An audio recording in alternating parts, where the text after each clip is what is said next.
We should be live. Do what thou wilt should be the whole of the law. Y'all already know. We're just popping up real quick.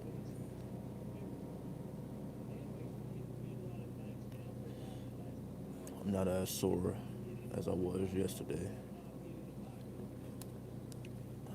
Been doing a lot more stretching. That's literally all I had time to do. That's the crazy thing. I literally only had time to stretch, and I just passed out. It's crazy. But the little stretches I did do, I feel a lot better. But we'll see how it take me through the day. Welcome to the weekend. I believe it's Saturday. Yeah, the 29th. What's up, Sharice 93? And if y'all see my eyes, you see the redness in my eyes. See the redness in my eyes. Strain in my eyes. Yeah. It's crazy. What's up, Tony? Grand Riser. What's going on? What's going on? Just popping up real quick. It's today and the hour of Saturn. The hour of Saturn just started about 5:50, so about 2 minutes ago. So we're in a double Saturn energy. It's about 61 degrees here in the desert. It's just gonna get up to like 100 degrees though. So that's crazy. That's just the desert for you. Basically, we got a low of 60, but then a high of 100. So that's a 40-degree difference during the whole day. So I feel all that. So you see, I've been feeling that 60 degrees all throughout the morning, and then I'm gonna feel that 100 degrees, once I'm finished up. So 40-degree difference. So that's why I got multiple layers on and all that. So once I'm done, all I'm gonna have on is like a white T-shirt. So again, just keeping y'all up to date with what's going on. Just putting in that work. All right. What's up? Not sure how to pronounce your name. NY Code Sweet. Nye Code Sweet. Grand Rising. Grand Rising. We in here. I'm not gonna take too long. Just letting y'all know I'm putting in the work, just ridiculous amounts of hours. Again, 10 hours a day on my feet all day. To the point where I'm going home sore, gotta stretch out, doing all type of shit, right? Once again, we doing it. Makes a pretty big moves. So I'll be able to show y'all more, do a lot more. So we're just putting in a little sacrifice in the meantime, in between time. But we still showing up for the YouTube. We're not gonna put that on the back burner. So as I say, I'm gonna be off for the next 3 days or the next 72 hours. So basically, if I go live for the next 72 hours, then y'all see me back at home. But I'll be off, so I'll be sure to get the stretches in. I can be well rested. I'm only sleeping like 3 hours. That's probably what my eyes is like this. This is off 3 hours of sleep. That's basically what this is. It's only 3 hours. Then it don't even be consistent. What I mean? It be all type of stuff going on in the atmosphere and the environment. So,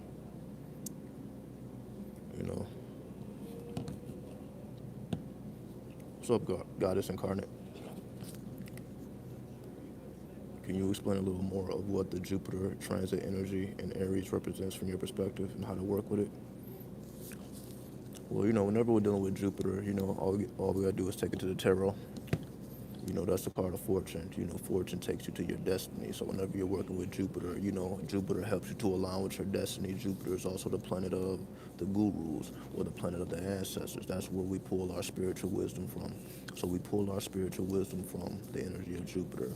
So whenever Jupiter is in Aries, and we know Aries represents the start of the zodiac, the start of the new cycle, the start of the new energy, right? It's the fire element. It's a cardinal fire, right? So it's a start. It's a fire that's just beginning to, gain its momentum.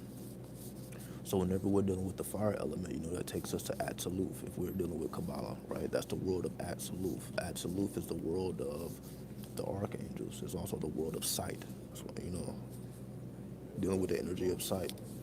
So if you really want to work with the Jupiter and Aries energy. It's about enhancing your sight towards your ancestors, your sight towards your gurus on the invisible plane, right? So this is the time to contact your ancestors so that you can begin to develop your new spiritual wisdom, right? So this is, as we call, clairvoyance, right? This is the time to develop your clairvoyance or any type of spiritual energy that you were born with, right? Like we all come into the world again. Some of us are clairvoyant, some of us are clairaudient, clairsentient, so on and so forth. So whatever, because Jupiter not only rules over Sagittarius, that means it also rules over Pisces naturally, or originally. You know, Pisces deals more so with the psychic energy. Sagittarius deal more with the higher chambers and the higher knowledge, basically high magic. So whenever you're dealing with the energy of Sagittarius, you're dealing with the energy of high magic. Whenever you're dealing with Pisces, you're dealing with the energy of psychic. You know, the psychic ability, being able to develop your psychic ability. Psychic ability is a form of high magic, right? So you're putting the ninth house and the 12th house together. So you are furthering your education when it comes to the psychic realm. So Jupiter in Aries is furthering your education as all things psychic so that you can develop your spiritual sight. You can actually see and converse with your ancestors and pull the spiritual knowledge directly in real time. So it ain't like you're going in the past and having conversations with, you know, people that's already dead. You're having conversations with the dead in the now. So they'd be able to inform you about what's going on right now so that you know that this is a living situation. This is a living relationship that you can develop. So Jupiter in Aries is introducing yourself to your gurus, introducing yourself to your ancestors. That's basically what it is. You have to introduce yourself to these energies and basically make the knowledge born. Right? What are your thoughts on Fed now? You know, it just, if y'all have been paying attention to me, you know it ain't about nothing. I mean, if you really up on the crypto space, it ain't stopping nothing, right? Because whenever you're dealing with crypto, you know, you have cryptocurrencies like Monero, you know, like Zcash and Zdash, right? What's up, Nefertiti? And those are like completely anonymous, that they're untraceable, untrackable. So basically, the whole purpose of Fed now is to, you know, keep track of you, to trace you. So if you understand cryptocurrency and you already know what coins to work with, then you already know how to keep yourself under the radar. So basically, Fed now would just, this is basically, the government is going to force you to deal with crypto. If you want to maintain your freedom, you want to maintain your anonymity online, you want to be able to maintain your anonymity just in your spending habits and your cash and how you invest your money, then now it becomes necessary. See, before it wasn't necessary. People were just doing it if they were into it, you know. But now it's like, if you don't do it, then yeah, everything you're going to do is going to be tracked. So that's the whole purpose of cryptocurrency being unregulated. FedEx is just basically regulated digital currency that is regulated. So if you want to work with currency that is unregulated, again, you have to get into the anonymous coins, right? So, so instead of it just being something you may or may not do, this is a time where now it becomes absolutely necessary. Especially if you're not trying to have things connected to your ID, not having things connected to your personal bank account, this is the time where you must put that work in. So now it's no longer an option. It was an option before, but now it's no longer an option. So again, if you're already a technomancer, if you've already been, you know, paying attention to what's been going on, then it should be nothing new to you. It is you finally making the transition because you have to now. The government is going to put that force or that fire on your ass instead of you moving at your own pace. You know, people be taking, they sweet ass time making transitions. There's some people who still don't even understand cryptocurrency, like, and it's been around for like 10 years at this point. So anybody who's slow dragging their feet, taking their sweet time now, you know, so it's on you at this point, right? But you know, you have people that don't mind their whole life being regulated. So it depends on the type of person you are, right? Everybody doesn't see that as a bad thing because it is an advancement. It is an advancement. When the dollar becomes digital, then basically you can have your card or whatever, however they're going to implement it, and you don't really have to deal with cash. You know, people were already not really dealing with cash anyway. Why? Because they got tired of people running up on them and taking their cash, and you know, people wasn't really walking around with large amounts of cash anyway. unless you was into the streets, you were street orientated. But everybody else was already dealing with credit cards anyway. So that was the first phase of it anyway. Transitioning from cash to credit cards and debit cards. So that you don't have to walk around with wads of money and stacks of money. So it was already moving in this direction now. The only difference will be you will be able to, I guess, make bigger purchases. But again, everything will still be regulated. So it's not really going to be a change. I guess it'll just be technology. So now you don't need to walk around with a card. It just depending on how they do it, right? So instead of you walking around with a credit card or a debit card, you may walk around like with all you need is your cell phone at this point. So you would be able to just scan, so you don't even have to walk around with a physical card anymore. Your card would be, like just like if you use Cash App, your card is like within the app. So even if you don't have your physical card, or just like you could say Apple Pay, right, where all you gotta do is, if you deal with certain businesses that accept Apple Pay, all you gotta do is like scan your phone, and then it'll take the money right out your account. So from my perspective, that's what's going on. So they basically are phasing out the use of debit cards and credit cards because there's just so much debt going around. There's so much, so many people that owe so much credit. It's not sustainable. So they're not doing this for your benefit. They're doing it because it's no longer sustainable. Inflation, just got people just putting money, their purchases on their credit cards. People just, excuse me, they're just all into debt ridiculously, right? So normally you would probably just use a credit card just to make, purchases, then slowly pay the money back, to build up your credit score. That's not really the case anymore, because people just need their money right now. So people ain't really been doing it the way it's supposed to be done. So that's why the credit system is just all over the place, right? That's why they're having conversations now about the debt ceiling.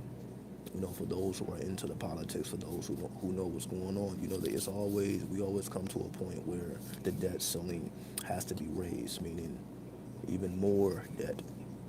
We basically put ourselves deeper and deeper and deeper into debt. So that you just really got to understand how the system works. Then they sell that debt for credit at a percentage, and then they leverage it. And that's basically how business works. Right? They sell your debt. Like for example, let's just say you default on some payments and now you're in debt. They just take that debt and they sell it at a percentage, right? So let's just say you got $1,000 of debt. They may sell it at a percentage. Let's just say 600, 700, right? So then they sell it, then they leverage it. Then it can be reinvested. So they basically take that L and they reinvest it. But because they're losing money, they basically have to go deeper and deeper into the leverage and deeper into debt because they're always buying it at a percentage.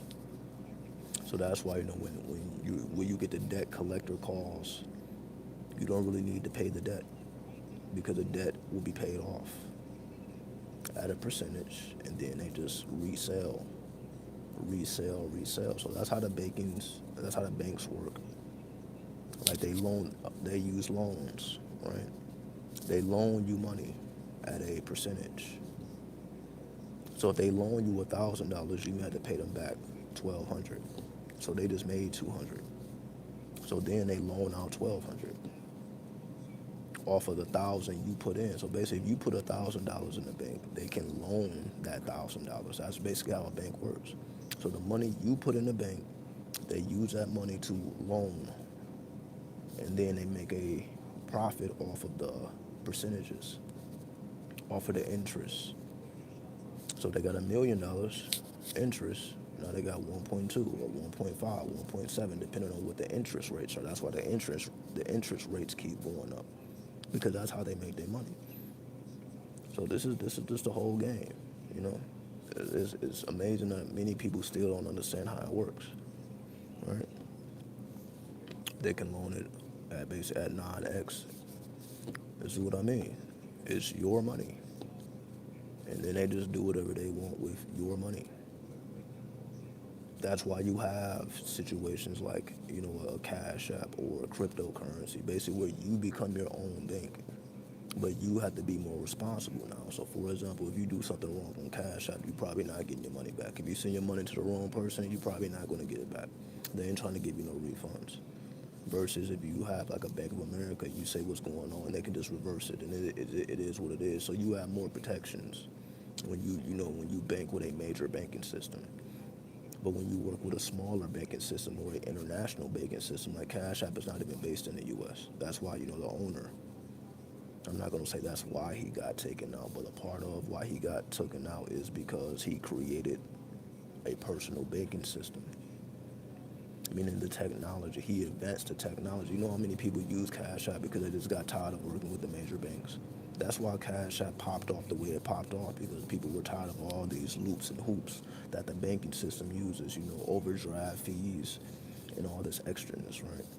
So that's why we have to understand economics. We have to understand politics. We have to understand education.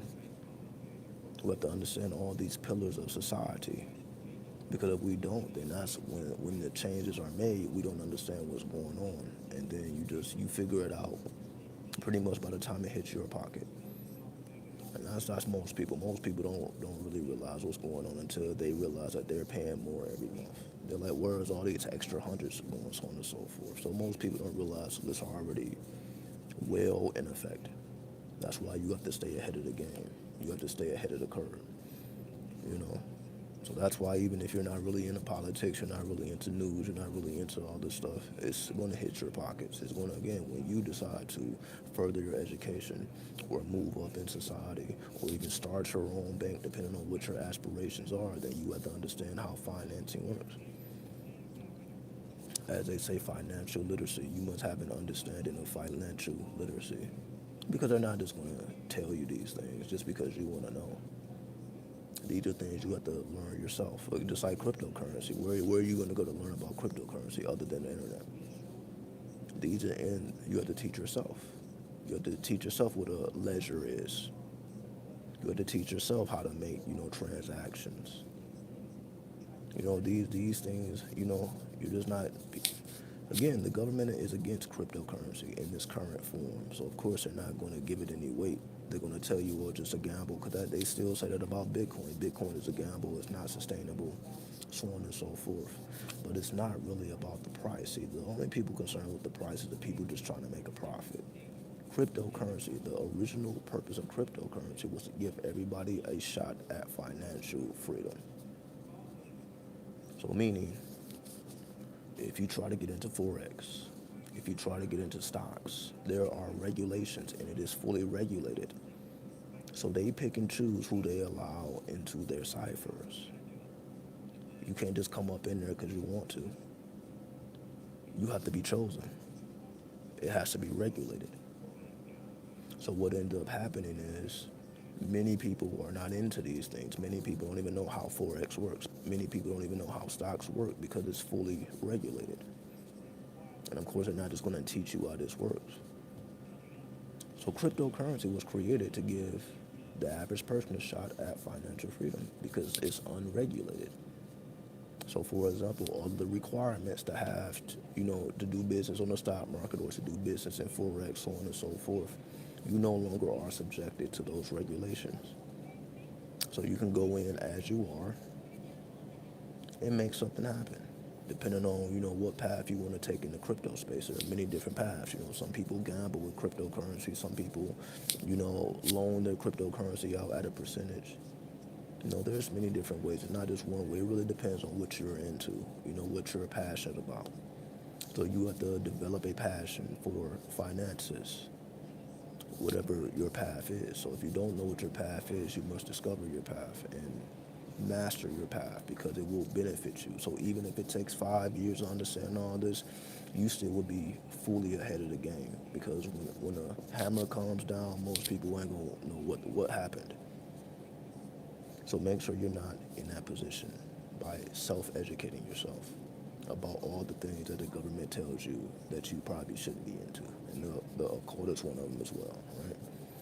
So that's why all these things are intermixed and intertangled. All these things are intermixed and intertangled. You can't separate these sciences because they are sciences, because they are based in mathematics. So you can't separate these worlds. You can try to separate these worlds, but you can't separate these worlds. You can try. This doesn't affect this. This doesn't affect that. Everything affects everything else. So the more you understand cryptocurrency, the more you are not dependent on the U.S. dollar. The more you are not dependent on the U.S. dollar, the more financial freedom you have because you know how to trade in different currencies. The more you know how to trade in different currencies, the more you can realize that, okay, you may only have, let's just say, $100. But $100 in a different currency becomes like $1,000. In other countries, in other currencies, it may be $10,000. So imagine what you can do with your $100, and you can convert that 100 into 10,000. But it would be in a different currency. Now, again, imagine, the type of moves you can make if you understand how different currencies work. That's why they're not going to ever tell you about that. They're not going to ever teach you about that. You have to educate yourself. So that's why you have to move beyond your local currency. That's why most people are into money. They're addicted to money. All they care about is money because it's just all this local. Once you become international, once you become worldly, then you realize, okay, how far could this dollar really travel? Then you get to see the vastness of what the world has to offer. And that's the message for today, Hopefully y'all took that, do what you will with it. Even if you don't really comprehend it now, take time, regulate yourself, and do what's necessary. So with that, I bear peace, 93. Love.